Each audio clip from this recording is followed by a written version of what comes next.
guys, and welcome back to ThinkerThemer. I'm Amy, the thinker, all about mechanics, and this is my wonderful partner, Maggie, who loves a good theme. And look, we're pretty cash today. We're on our couch. Just having a cup of tea. We've got our cup of tea. Actually, we drink a lot of tea. I drink a lot of coffee as well, but I don't drink coffee. I think it's like the British influence in Australia that we do drink a lot of tea. Big generally. tea drinkers, and when we play games, we are always drinking a cup of tea. True. There's always a cuppa. Yeah, we've never spilled a cuppa on a game. Well, you probably jinxed us now. So next game, it's gonna happen. It's all Although over. Yesterday, I hit a whole cup of coffee off my desk, and it went all up the wall. Everywhere. I completely stained the blinds. Everything is stained. It was now, a disaster. So that's going to be a fun cleanup. Anyway, or de-staining. Enough about that fun. This new series, Small Talk, was really, two things. One, we really enjoyed doing our 2020 wrap video, which if you saw that, much more casual. We got to chat about our own perspectives on like our channel and just more broadly about gaming, which was really fun. The other thing is that we have a lot of small box games. But you wouldn't know that from our channel, Maggie, because we tend to lean heavier on the games. I just called you Maggie. It's very strange. Why? Because normally it's just like, babe. Babe. God, this is embarrassing. What do you think, Maggie? If you watch our videos and you're familiar with our game reviews, you'll know that we deep dive on the mechanics and the theme, and that's kind of our format because that's what either of us love about games. Yeah. But with smaller box games, it's a bit harder to do that because they tend to favor mechanics over theme. Yeah. They're not particularly immersive. It's very hard to get a immersive thematic experience with a small box game. Exactly, but I think not impossible, but quite tough. But I think what people wouldn't know about us is that we love heavy games, but actually we have a lot of gaming friends or kind of peripheral gaming friends who want to be more into gaming, but they're really into like light games. Yeah. That we tend to introduce a lot of filler games to, more social, more party games. And at work and stuff as well. Yeah, I take a lot of games into work and teach them there. And so we wanted to be able to feature those games. So this is the place. Yes. We are going to do this series every 2 weeks. So it'll be in the off week of Back Chat. This is Small Talk. And amongst those, we'll be doing game reviews still. Yes. So, but what we also want to do in this is just cover off a frequently asked question. Yes. From our YouTube chat, because we do get asked a few questions every now and then, and it's a bit hard on YouTube to keep up with all of the answers.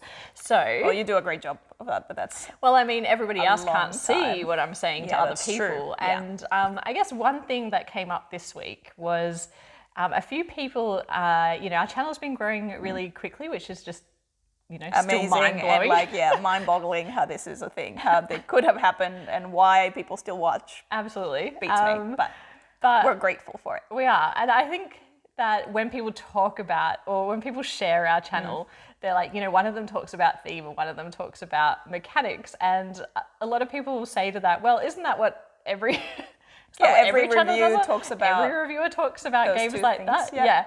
And or maybe it sounds a bit gimmicky when you first hear it. Possibly. But I think that I wanted to talk about the dichotomy of ThinkerThemer and how that plays out in our real life, because when we were coming up with our channel, we thought about, we were talking through some reviews of games, and we often have different perspectives that come down to that way that we interpret a game and we enjoy a game. And so really the ThinkerThemer was just putting a label on what each of us preferred, rather than, hey, you're going to only talk about theme and I'm only going to talk about mechanics. It was just... It's genuinely how we approach the games in real life. So it's like I will usually mostly see, not entirely, but mostly see a game through thematic lens or filter.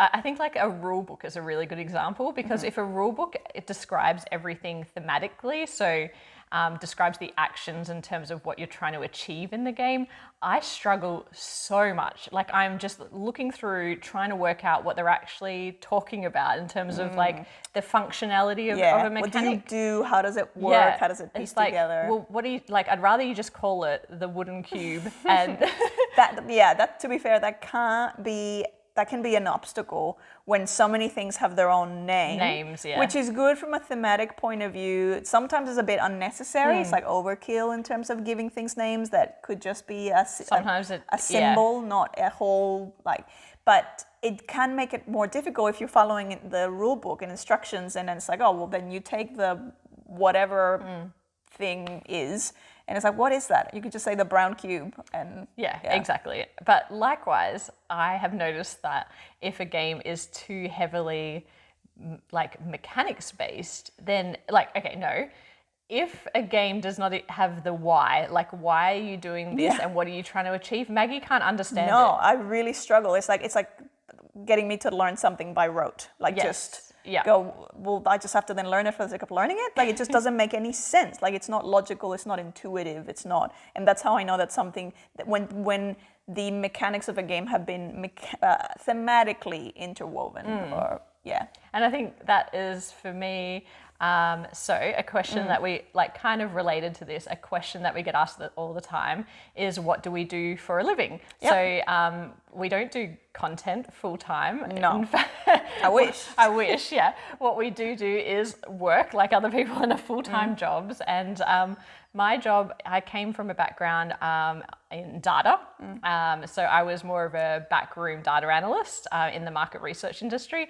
And these days I'm more of a consultant, but still very much in that quantitative, looking at spreadsheets, looking at data files. That's my job. Whereas Maggie is kind of more in the humanities. Yeah, well, my background is in nursing and in healthcare.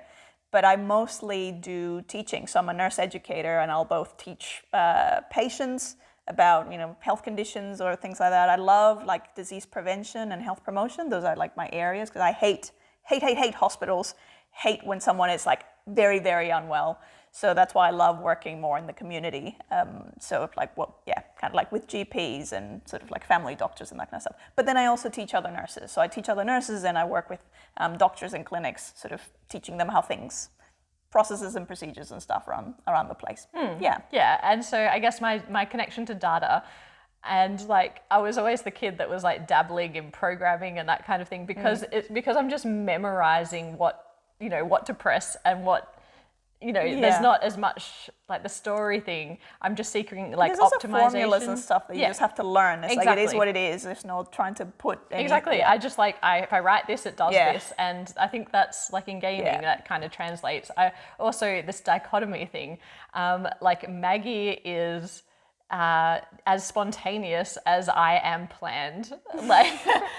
If we are going on holiday, I have a spreadsheet, so I will spreadsheet it to an inch of its life. Yes. With I'm the one that does all the bookings and everything. And Maggie would be more inclined to we'll just get there and then we'll figure out what we want to do. And it's but what if we're there and everything is booked? So it's well, then we just do nothing. We just hang out, we just chill, we just see what's there. I like to think we balance each other out a little bit in this area. We end up having more balanced trips and travel experiences. Not this last year, obviously, but no. In general. I'm always planning something. I've gotten a bit, that's been a harsh reality of lockdown all last year here in Melbourne. Pretty hard lockdown. So there was no planning or anything. So it got me very much in touch with my patient day-to-day kind of side. But Maggie also is very musical. Love music. Yeah, plays the guitar. Just those. Strum the guitar. Nothing super fancy. Yeah. And you won't see me playing. There's no way I'm gonna. No. Or you might find Maggie meditating or doing yoga. She's very present and. Try to. Yes. Yeah, and I am not really. I'm always kind of planning, and so I think that. All of that comes through in the way, it makes sense. Yeah, and I actually just realized, with my job, the thing that I enjoy the most is when I'm doing the teaching bit with patients or with colleagues or whatever. What I love is finding the thematic thread. It's why does this thing that I'm teaching you make sense? Because this is how this is how the story comes together. So that makes sense. That's how I would understand or approach games. Yeah. Also. Maggie uses a Mac and I use a PC. Yep, I'm a Mac. And Maggie will read fiction and I'll read non-fiction. So I read both, to be fair. But you exclusively will not read fiction. Yeah. So I mean, that's a little And you bit... watch more, like you watch reality TV, whereas I can't really stand reality TV. Don't tell them that. I watch a lot of reality television. Whereas I'll usually prefer to watch something like a story. Immerse myself. Not the really trashy stuff, but like gotta qualify. But you know, the quality like Survivor and Top Chef. Yes, all of the yes. Anyway, shall we talk about some games? Let's get to some games. So we have chosen a kind of just a random selection of 5 games, and what we're going to do is just talk through each one of these very briefly. Instead of going too deep into the games like we usually do with the big box, really we just want to talk about what it is thematically, if there's enough theme there for Maggie. If there's any sort of theme beyond what's on the box. What you are doing mechanically, and then talk about what kind of occasion, like when do we get it off our shelf and why is it fun? All right, let's get to it. Okay, so the first game is Point Salad. Point Salad. I think this came out last year, maybe even the year before. By AEG. AEG, yes, and it's by Molly Johnson and Robert Melvin and Sean Stanowitz. There you go. It's a lot of people. There's a lot of people. Yeah. For a small box game. Tell us about the game. I think Molly Johnson's actually quite involved with flat out games as well, like Calico flat out games. Yeah. But anyway, Point Salad is a little set collection game, and it's mechanically. I mean, do you have anything? Do you want to talk about the theme? Is there a theme? Would we say there's a theme? There's vegetables. Well, it's like there's the ingredients of a salad, and you are trying to put together different combinations of the vegetables. Is it something that absolutely needs to be vegetables and it couldn't possibly be any other thing? No, hold on. But it's called Point Salad because Point Salad is a term that's used in board gaming where there are multiple ways to make points. Yes. And so cleverly, they are creating a point salad by using salad ingredients. Yeah, cute. Yeah. And it's a really quick, cute little game. This is one that we've taken with us to like picnics with friends. Yeah. It's super simple. Very newbie friendly as well. Like anyone will get into it and play it easily. All you're doing is you're creating a central draft where you've got piles of 3 cards, and then basically underneath that you've got, on one side of the card is a salad ingredient, on the other side of the card is a scoring condition. And all you're doing really is deciding whether to take or draft a vegetable and add it to your set collection, or a new scoring condition, like an end game scoring card that you would have in many games. And it's really fun because you can focus on getting a lot of different types of objectives done if you want, or you can like say get the card that's just going to give you points for lots of carrots and like go carrot crazy. Yeah. And it's really that balance of the number of objectives versus the actual salad ingredients that you need to fulfill those objectives. And it's really quick. It says on the box like 15-30 minutes. I think that's about right. It plays 2 to 6 players. I probably wouldn't be interested in playing it at 2. Yeah, we never played it. I think the minimum might have been 3 or 4. Yeah. Not even at 3. I think we probably would be playing 4 plus. Yeah, this is one where there's like quite a few people, and everyone like has a lot of fun with it because you never know until the very end who has done the best job. And it's super frustrating actually when someone beats you by, doubles your score or triples your score. But this is one that I keep in the collection for, those really casual occasions where there might be a mixed group of people, of gamers as well, like heavy gamers and light gamers. Yeah, really quick, fun filler. This will stay in our collection for a long time, I expect. There you go. That's Point Salad. Point Salad. All right. The next game is Uwe Rosenberg's Bohnanza. One of those games that this is probably, this is a big call, but I would say this is probably my absolute all-time favorite small box game. Wow, that is a big call. You heard it here of first. All time. On the new series. And I remember like getting into the hobby and then like starting to learn more about like different designers and then loving some like, the classic Uwe games, and then finding out that this other favorite game was also by Uwe. I'm like, what? Because usually like Uwe games will have, you have your Agricolas and your Feast for Odins and your Patchwork, and there's a lot of shared elements. This has got like nothing in common with those. Except Except the beans. The beans. Yes. And there's one of the biggest questions is, why isn't it called Bohnanza? Yeah, that was a real missed opportunity. Was it a missed opportunity? Is it something else that we're not I don't know. getting? Was I don't. Bohnanza taken? Was it taken? Was it trademarked? Who Seems knows? strange. But this is such a great game. And you often say that you feel like there's no real strategy in it, that it's all No, luck. I'm just terrible at it. You are genuinely I am terrible. quite don't know bad. why. I don't know if I've ever won this game. And love we've it. played a lot of it. Yeah. I don't know what it is.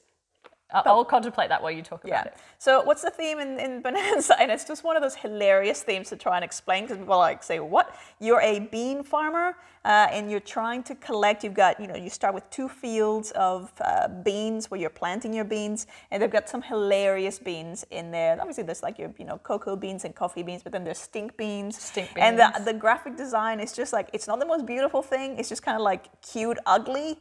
Like it's ugly. Just pretty ugly. It's ugly, but it's endearing. And I don't know if it's endearing because I just love this game so much that it's just kind of like but yeah, like even the illustrations of the beans are quite hilarious. And all you're really doing is you're trying to get the most profitable bean field. So you're just trying to kind of collect a lot of these. Some of the beans are more rare than others. You're trying to collect the biggest majority and harvest them for cash. And it's whoever has the most cash by the end wins. But I think mechanically it's quite interesting because in your hand you've got all different types of beans.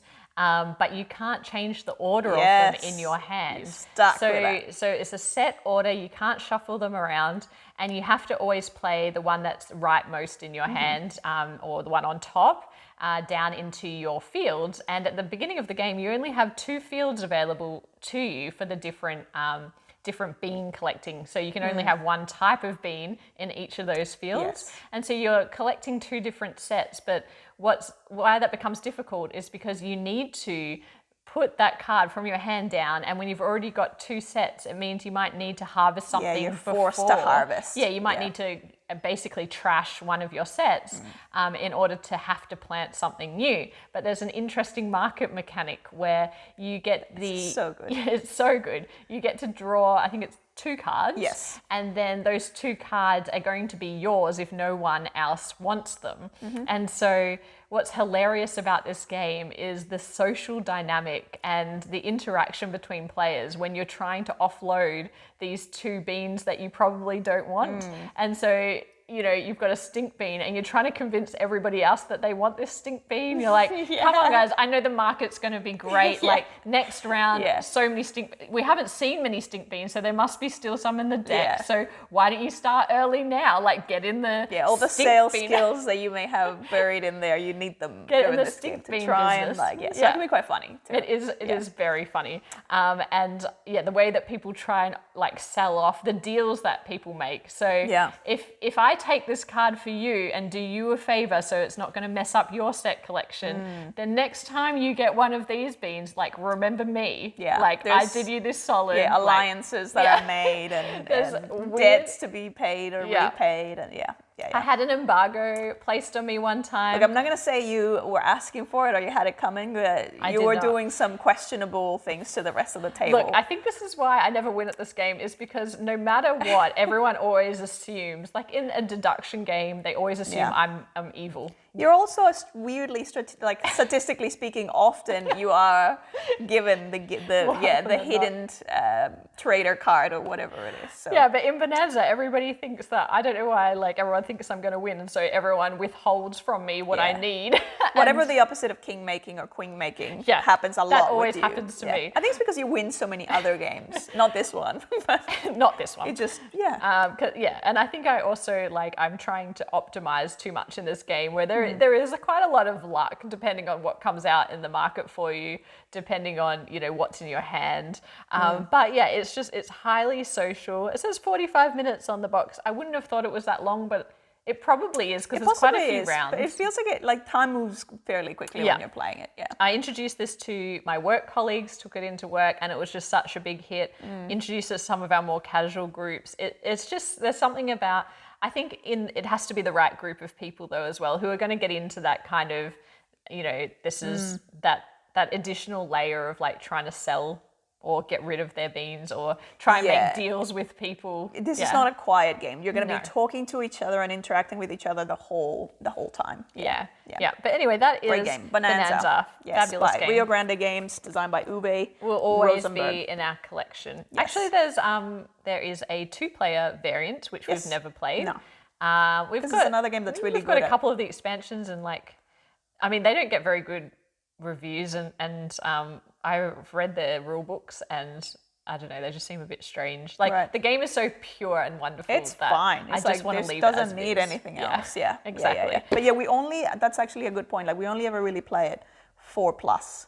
Yeah. Yeah. Yeah, it plays 2 to 7. Yeah. The All right, next game. Next game is Mandala. Mandala. Yes. Mandala. This is another recent little 2-player game. It only plays Lookout Games. Yes, by Trevor Benjamin and Brett Gilbert. Lookout Games. Publishers Lookout Games. And Mandala is a really cute little game. Yeah. That we've only discovered kind of recently. Because in lockdown we were forced to play with each other. Never do that. We used to really only play in a group of 3 or 4. Yeah.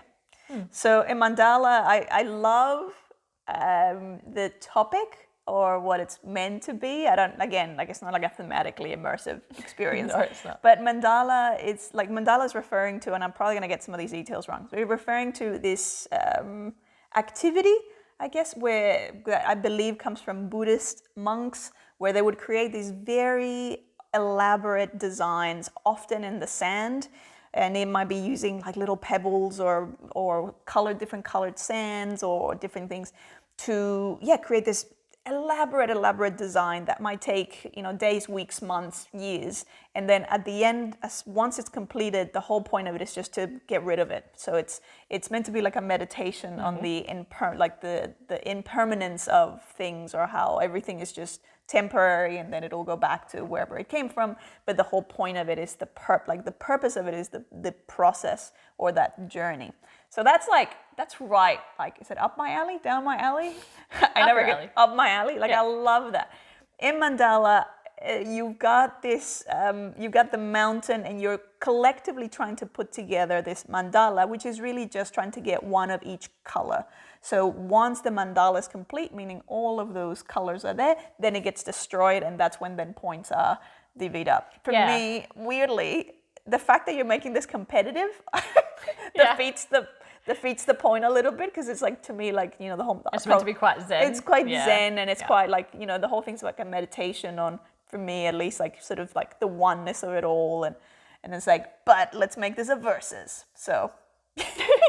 But so it is like quite intensely competitive, because as Maggie described, there's 2 real like play areas on the board, and the board is beautiful. It's like it's a piece of cotton, like a it's like a tea towel. It even towel. has a little thing to hang the tea towel, like the little hook. Yeah, but I like a cloth. It's beautiful board. though. It's pretty cool. Yeah. And you've got all these different colored cards. It's very abstract, and as Maggie mentioned, once all 6 colors are together on one side of the board, then that gets destroyed and points are allocated, or cards are allocated.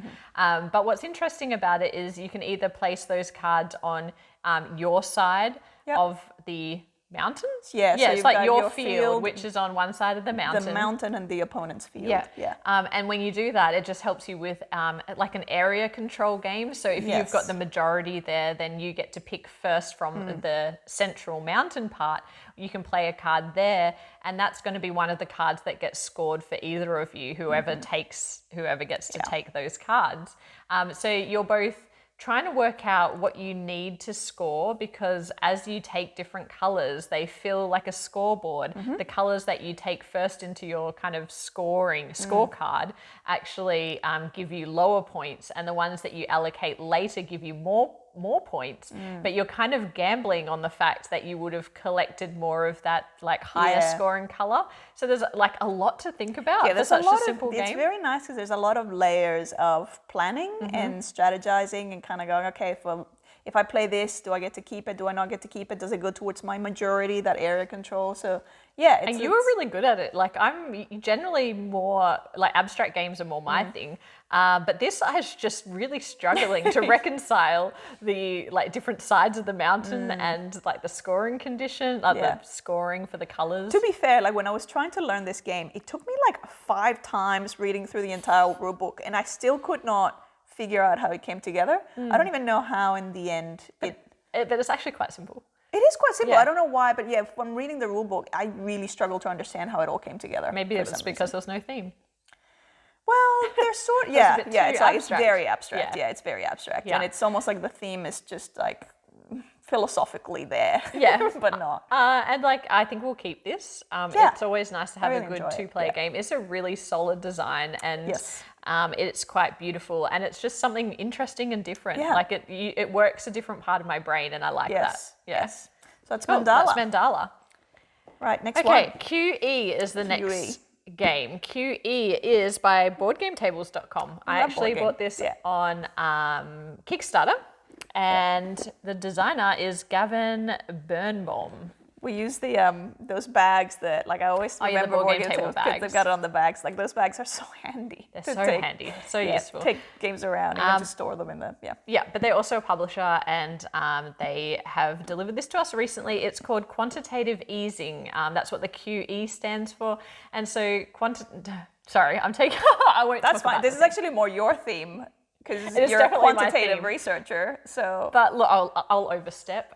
Do it. Quantitative easing is when basically a government circulates more money into the economy, which has the effect of bringing down the value of printing that currency. printing more money. More money. Yeah.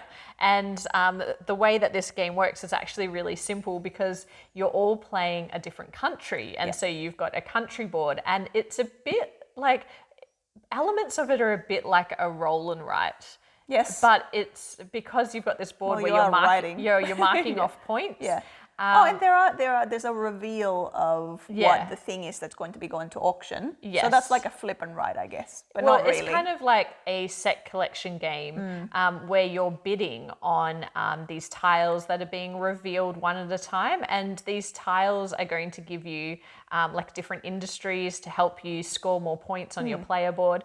But what's super interesting, and the key like selling point of this game, I think, is that you can bid any amount. Yeah. So you can bid $2, or you can $50 million billion. Yeah, something ridiculous. Yeah. And in the same round, like multiple people, like this other sort of different bids. Yeah, and so the way that this game works is it's 3 to 5 players, and I would highly recommend it, I think, at a higher player count. Yeah. Just like any auctioning game, it's more fun when there's more players.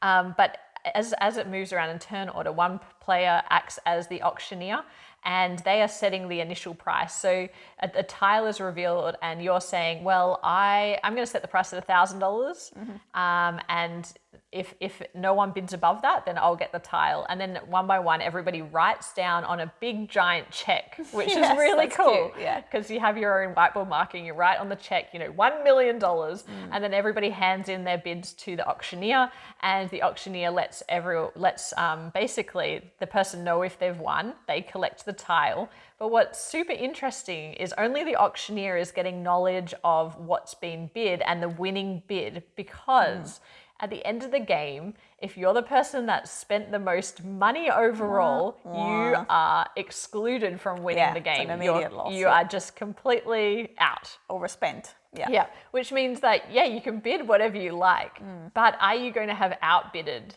somebody else there's in the that game? tension of like, oh, who else is bidding as high, or am I going to be safe? Like finding that sweet spot. Yeah, and so once per round, in a lower player game, they've implemented a few things for lower player counts. One of them is that you get to find out what the winning bid was once per round, which kind of gives you that more knowledge, because that's at a higher player count, because you're not the auctioneer as often, which means you're not getting as much. You're not getting as much information. That's right. Yeah.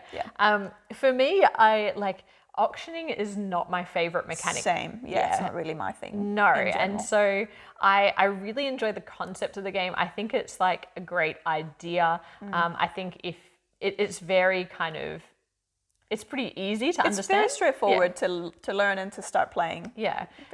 And I know a lot of people that love this game, but for me, it probably isn't one that we'll keep in our collection.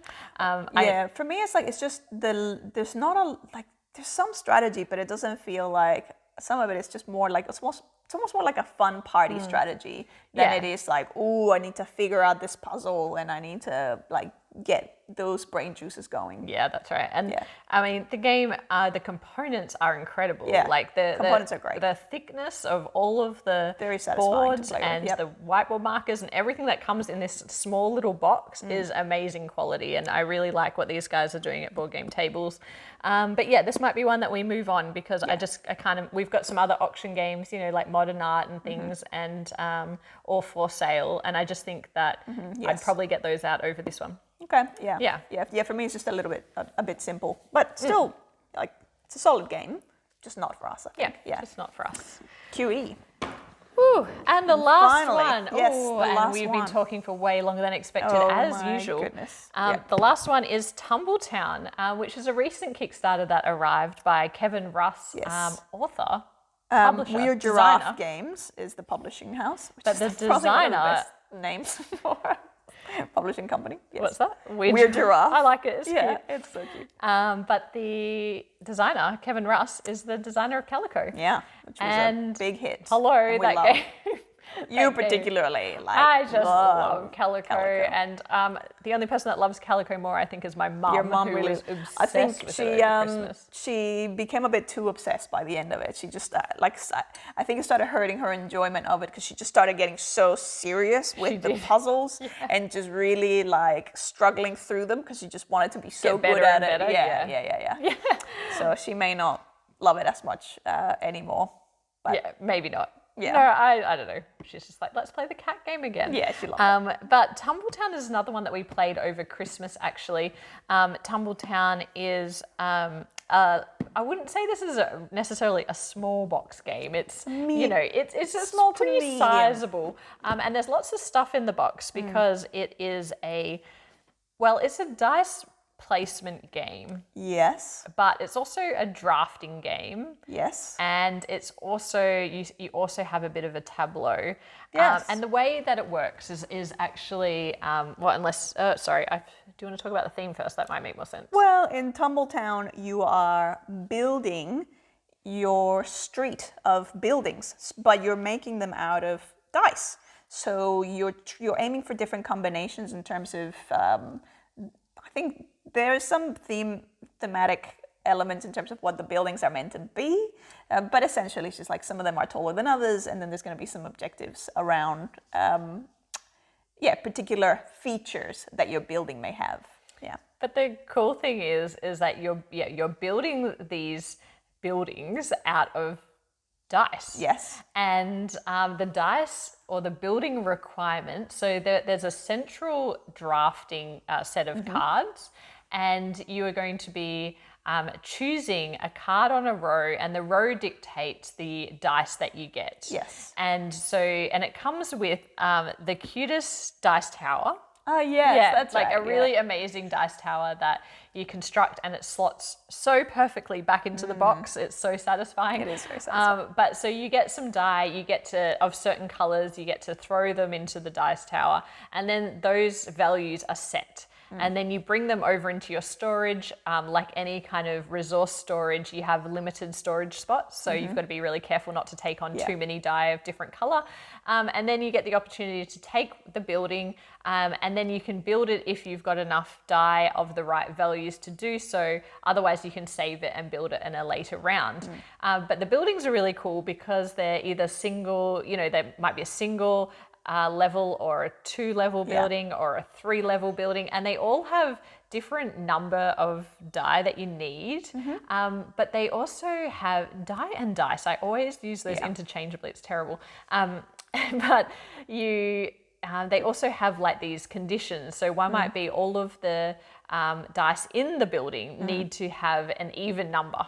Yeah. Or all might be odd, or the sum of them A lot needs of to it be are on the this. colors because there's different color die. There's so many. This is probably the most dice I've ever seen in one single game. There's just Well, that's just because we don't have a lot of dice games. No, but this was overwhelming. There's a lot of dice. There's a lot of different colors, Yeah. and so you're looking for color combinations, and then, but once you've built the building on your street, when you place the building on your street, so that's actually constructed of all the little dice, it's like which a is skyline. really cool. If you place them in the right spots with different conditions as well on the street, you get bonus points. And then the cards that you've taken, so once you've built that building, they move on to the right-hand side, which is like your little tableau, and they have actions that you get to tap every time it's your turn. It's almost a bit of a mini engine that you're building as well. Yeah. So and they allow you to build other buildings more quickly by giving you re-rolls of the die or allowing you to adjust or manipulate the color, all of these types of things. So that's basically how the game plays. At the end of the game, it's just simply the person who has the most victory points. Yeah. I really enjoyed it. I did too. Yeah, it was one of those games that I sort of learned it and I'm like, this is really cute. This feels really, really nice. And the components of it, like just like building your little building out of the dice and your mini skyline. And I mean, if you bump the board, it's all over. Forget it. Yeah, it's done. It's, But I just really enjoyed it. And the fact that there are all those, for a small box game, there's all those layers of strategy of, I have to make sure that this happens, which usually you would mostly see in a bigger game where you're having that. I love that reverse engineering of like, okay, if ultimately I need to do that, I'm going to have to do all these things along the way to get me there. Yeah. So it's captured an element of that. And it's while it's competitive, there's no real direct. Yeah, it doesn't feel. It's not tense in a head-to-head sort of sense. This is truly late at night, cup of tea. Yeah, and that's usually where we play. We've been playing it like late at night and with family because the rules overhead is barely at all. Yeah. It's very straightforward, but it's hard to get a lot of points. It's interesting because you get to tap and use abilities. It's kind of fun to work out how you can get buildings quicker. And I know there's some expansions, but I haven't actually played with the expansions. Is there meant to be some? There's different modes of play, and the town boards, depending on which side you use, there's a few different ones. Like I just realized this has a solo mode. Practice. I need to get going with that. It does have a solo mode. I need to play the solo mode and see what that's like. But I had like, it's strange because it's not one that I'd be like, rush out and buy this now. But it is fun. Like it stayed with me a little bit, and I think it's because it's so tactile. Like there's just something so satisfying about like throwing the die in and then like using them to construct a building. Like it's just really cute and fun. Yeah, there's a lot of nice elements to it. Yeah. The graphic design is not great. It's not the best. It's not great at all. It feels functional. It feels like it does the job. Yeah. It doesn't put me off it. Yeah, but it doesn't draw me in. Okay. Like if I hadn't have bought it on Kickstarter and I just saw this, I may have not picked it up. Right. Like I don't think it's selling enough. How like with a little more design and if the boards were like double laid or something, just like a little bit more finesse, I think that I would be able to convince more people to play it. Yeah. Like I think I would, the dice tower does make up for it a little bit. The dice tower is awesome. Yeah. And the fact that it's just so many I still don't understand how they mechanically managed to make it like it's like it has like a little trapdoor, but it's all cardboard. It's like, how do they do it? I don't understand how these things work, obviously, as a themer. But I love that's Tumble Town. And so if you find this around, like I would highly recommend checking it out. Yeah. It's quite fun, and it's one that's going to stay in our collection. It's hard to find an occasion for it because, like I said, we would tend to pull it out like later at night. Any type of gamer could play it, but it's got because there's so many pieces. Yes, the setup is not difficult. Yeah, it's not immediate. It's not like quick, like Mandala. You just put the tea towel there, get the cards, and away you go. Exactly, or like any other card game that you might also play at night. That's going to be way easier. So I'm not sure it's going to get to the table as much as we think it will, but it's certainly a fun one that I want to keep around. When it does, it feels like it's pretty satisfying. Yeah. But anyway, that's the 5 games for our first episode of Small Talk.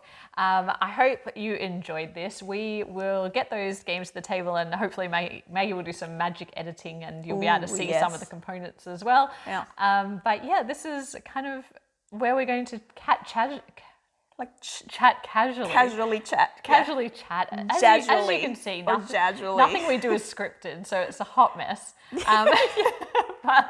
But we really enjoyed this. Cheers. Hope you've got your cup of tea. I hope you like our mugs. No, we're not selling our mugs. No, that was my Christmas present. Yeah, I had them made for Maggie because, why not? I mean, we're having fun with our channel. Yeah, and it is my favorite mug now. Yeah.